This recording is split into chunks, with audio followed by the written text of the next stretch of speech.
What's up, guys? It's my 03 Honda CRV EX 4-wheel drive 5-speed.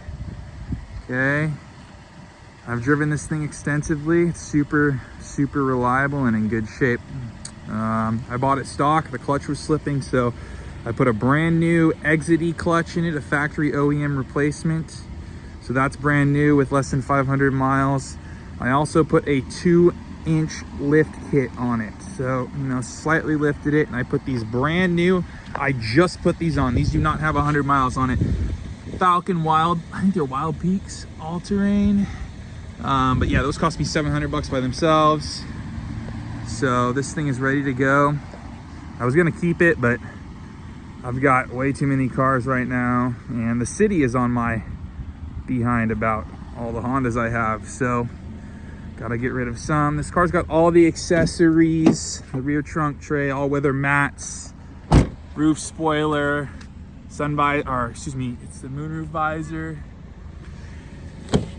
and it is a 5-speed manual, which is cool. Dirty, don't mind it. I haven't detailed it yet, but yeah, good car, runs great, drives great, titled in my name. I'm the second owner. This car has 50+ service records on the Carfax, all done at the dealer. Super good car, but I got to get rid of some stuff here. So runs like a Swiss watch.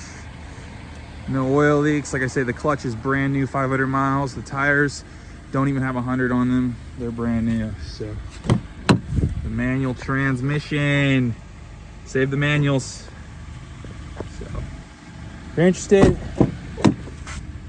jeez, the glare. 5,000 firm. Car has all-weather mats. Has every CRV accessory, fog lights, everything you can get for the CRV. Back in the day, obviously. It's dirty, don't mind it, like I said. And there's the VIN if someone would like to rent a Carfax. It has a bunch of service records, like I think it's over 50. Runs like a top. No misfires, past smog, no rust, California car since new. If you're interested, $5 grand. Spencer's Hondas on Instagram. Give me a follow. Don't forget to like and subscribe. Thanks, guys.